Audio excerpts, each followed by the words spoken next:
Hello, আমি shiny. আজকে আমার ভিডিওতে আপনাদেরকে আরও একবার স্বাগত জানাচ্ছি। এই যে বরের গায়ে দিয়েছে ছুঁড়ে এক বালতি জল, বেশ আনন্দই হলো দেখে। যখন নিজে বিয়ে করেছিলাম তখন তো বেশ খারাপ লেগেছিল।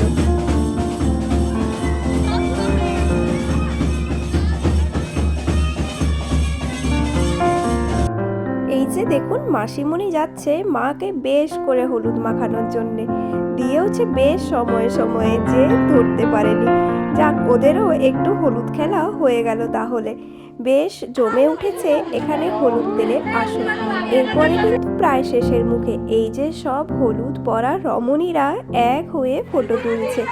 এরপর হবে কিছু ভিডিও শুটিং, আর আমিও সুযোগ পেয়ে সেখানে চলে গেছি। ওই যে নিজের জায়গা করে নিয়েছি। এরপর সুন্দর করে ফটো তোলা হবে, আর তারপরে বর উঠে যাবে এখান থেকে। ঘড়িকে তো আর থামিয়ে রাখা যায় না, তাই ঘড়ির কাঁটা টিকটিক করে চলতেই থাকছে। তাই সময়ও বয়ে চলেছে। এরপর আবার স্নান করাতে নিয়ে যেতে হবে, সেখানেও বেশ অনেকক্ষণ টাইম লাগবে। ফিরে এসে আবার হবে নান্নিমুখ, তারপরে যেতে হবে বিয়ে করতে। বিয়ে করতে যাওয়া তো কোনো মুখের কথা নয়, তার আগেও থাকবে হাজারটা নিয়ম। তারপরে আবার অনেক দূরের পথ। এত দূরের পথ পেরিয়ে সেখানে পৌঁছাতে পৌঁছাতে অনেক টাইম লেগে যাবে, প্রায় 3 থেকে 4 ঘন্টার রাস্তা। তা বলে কি আর মানুষের মন মানে? এই যে শেষ হতে হতেও যেন শেষ হচ্ছে না। এখানে বালতিতে জল রেডি করে বোনেরা রেডি দাদার মুখে ছুঁড়ে দেবে বলে। এখানে ক্যামেরাম্যান দাদারা আমাদেরকে বেশ ভালো করে বুঝিয়ে দিচ্ছিলেন যে কিভাবে কি করতে হবে এই ক্যামেরায়, যাতে শ্যুটটা ভালোভাবে আসে।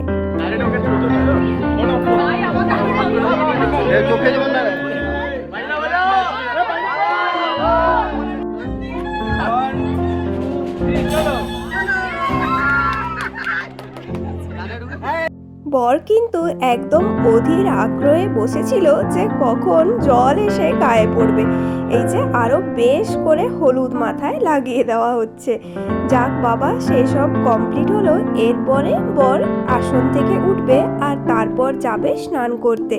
তবে সবাই মিলে আরও লাস্ট খানিক নাচ বাকি আছে, তো সেটাই এখানে হয়ে যাক। তবে চারদিকে এত জল হয়ে গেছে, সবাই মন খুলে নাচতেও পারছে না। সবার সব নতুন নতুন সুন্দর সুন্দর শাড়ি, সেগুলো কি আর এরম জলে বইয়ে দেওয়া যায়?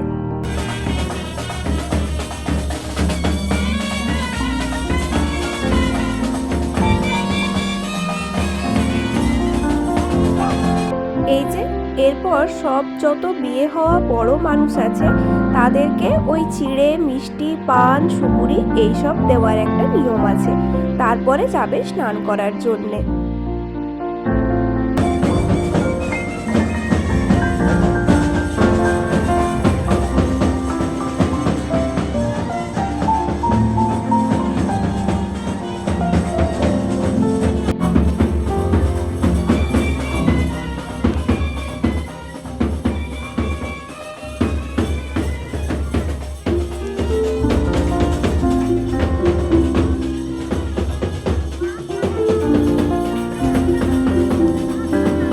অনেকক্ষণ ধরে এত ঘোরাঘুরি করে হলুদ তেল মাখিয়ে বেশ টায়ার্ড হয়ে গিয়েছিলাম, তাই মাঝখানে একটু বসে রেস্টও নিয়ে নিয়েছি। এই যে সবাই মিলে বেরিয়ে পড়েছে বরকে নিয়ে স্নান করাতে যাবে। সামনেই ওই 5 থেকে 10 মিনিট মতো হাঁটা পথ। তবে আজকের দিনে তো বরকে হাঁটানো যায় না, তাই তাকে গাড়িতে করে নিয়ে যাওয়া হবে। আর বাকি সবাই হাঁটতে হাঁটতে মজা করতে করতে আর সাথে নাচ করতে করতে যাবে এই ব্যান্ড পায়ের সুরে। তো যেতে বেশিক্ষণ লাগবে না, 5 থেকে 10 মিনিট, তাহলেই পৌঁছে যাবে।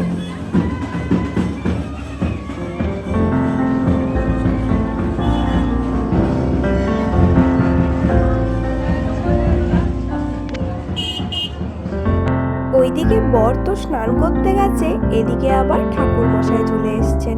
ওনার আবার পরের লগ্নে একটা বিয়ে বাড়ি ধরা আছে, তাহলে তার আগে তাকে এখানে সমস্ত কাজ কমপ্লিট করে যেতে হবে, মানে নান্দিমুখ শুরু করতে হবে। তার জন্যে এখানে পুজোর আয়োজন শুরু করেছেন উনি।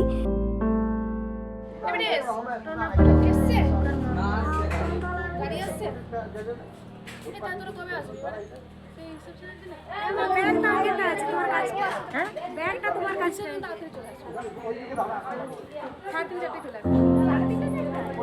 সাইনিকে দিয়ে দিবি। পুজোর জোগাড় করতে সবাই ব্যস্ত হয়ে পড়েছে। সব মাসিমণিরা আর মামিমারা এক এক করে এরা সব জোগাড় যন্ত্র করে দিক, আর এইদিকে পুজো শুরু হয়ে যাবে। তবে প্রথমেই তো আর বরকে লাগছে না, তার জন্যে শুরু হতে কোনো অসুবিধা নেই। তবে সবাই মিলে ঠাকুর মশাইকে বলছিলেন যে কিছুটা টাইম ওয়েট করার জন্যে, তবে তার হাতে আবার সময় ছিল না এইসব ওয়েট করার মতো, তাই তিনি শুরুই করে দিলেন।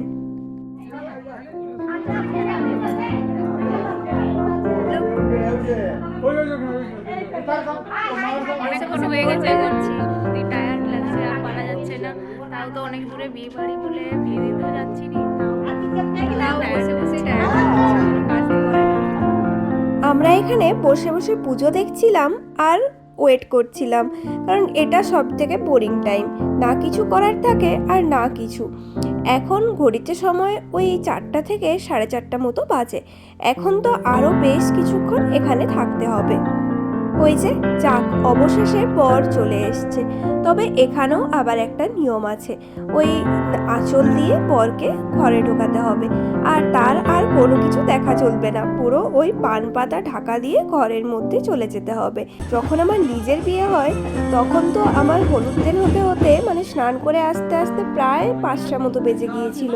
তারপরে আবার তাড়াতাড়ি করে রেডি হয়ে ওই পার্টিতে যাওয়ারও ব্যাপার ছিল, আর আমার এদিকে যিনি সাজাতে এসেছিলেন তিনি তো প্রায় 2:30টার দিকে পৌঁছে গিয়েছিলেন। অনেকটা টাইম ওয়েট করতে হয়েছিল, যার জন্যে আমার খুবই খারাপ লেগেছিল, বাট কিছু করারও ছিল না।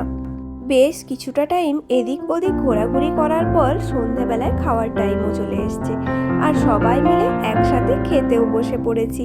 এই যে প্রথমেই প্লেট দিয়ে দিল, আর ওই মেনু কার্ড দিয়েছিল, আর একটা ছিল টিস্যু। তো দেখি মেনু কার্ডে কি কি মেনু আছে, যদিও আজকে এখানে প্রচুর কিছু মেনু ছিল।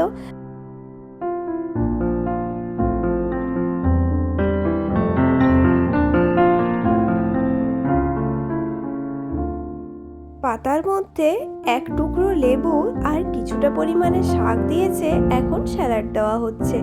তারপরে আসবে ভেজিটেবিল চপ, আর স্টার্টারে এখানে মেনলি ওই ভেজিটেবিল চপ বা ডিমের টেবিল অথবা ফিশ ফ্রাই হয়। আজকে ছিল এখানে ওই ভেজিটেবিল চপ, আর যার সাথে দিয়েছে স্যালাড আর সস।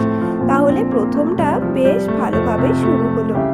ভেজিটেবিল চপটা খেতে খেতেই চলে এসছে নান, আর সাথে চানা পনির মশলা, যেটা তো বিয়েবাড়ির মধ্যে সব থেকে ভালো খাবার। এর থেকে ভালো আর কিছু হয় না মনে হয়। তবে একটাই সমস্যা, এত খাবার পর পর আসতে থাকে যে প্লেটটা একদম ভর্তি হয়ে যায়, আর কোনটা খাবো আর কোনটা খাবো না সেটাই বুঝতে পারি না। নানটা কিন্তু অসাধারণ খেতে হয়েছিল, সাথে এই চানা পনিরটা একদম যেন একে অপরের জন্যই তৈরি। আমাদের এদিকে কিন্তু একদম বসিয়ে খাওয়ানোর নিয়ম আছে। এমনিতে স্টার্টারগুলো অবশ্যই স্টলে থাকে, কিন্তু একদম যে মেন খাবার ডিনার সেটা কিন্তু অবশ্যই একদম রাজকীয়ভাবে চেয়ার টেবিলে বসিয়ে খাওয়ানো হয়, যাতে মানুষের খেতে কোনো অসুবিধা না হয়। এই যে বাসন্তী পোলাও আর সাথে চিংড়ি মাছের মালাইকারিও পাতে পড়ে গেছে, এরপর সেগুলোকেও শেষ করার পালা। চিংড়ি মাছের মালাইকারি দিয়ে বাসন্তী পোলাও যে কি অসাধারণ খেতে লাগছিল তার মুখে বলে প্রকাশ করার নয়। আর পোলাওয়ের মধ্যে কাজুগুলো মাঝে মধ্যে মুখে পড়লে মন্দ লাগে না।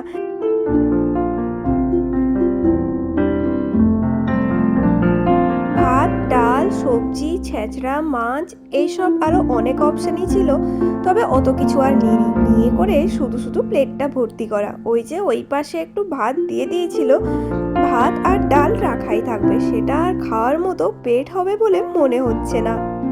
মা ওইদিকে খাচ্ছিল, আর এইদিকে সাথে মাটন, ডেজার্ট, এইসব মিষ্টি অনেক কিছুই বাকি ছিল, আর ভিডিও করলাম না। আজকে আমার ভিডিওটা এখানেই শেষ করছি। যদি আমার এই ভিডিও আপনাদের ভালো লাগে তাহলে প্লিজ লাইক, কমেন্ট, শেয়ার করতে ভুলবেন না। দেখা হবে পরের নতুন একটি ব্লগে। আর